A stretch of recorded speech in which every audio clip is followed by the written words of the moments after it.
SwiftPlumbers's customer 1329.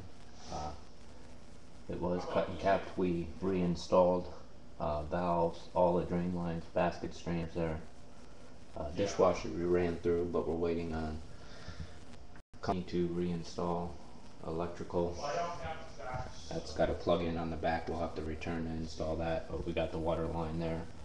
There's our drains with our scooter vent up top there.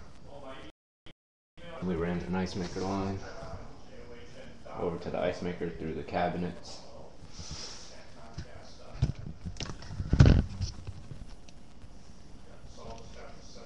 That is it, and we have water.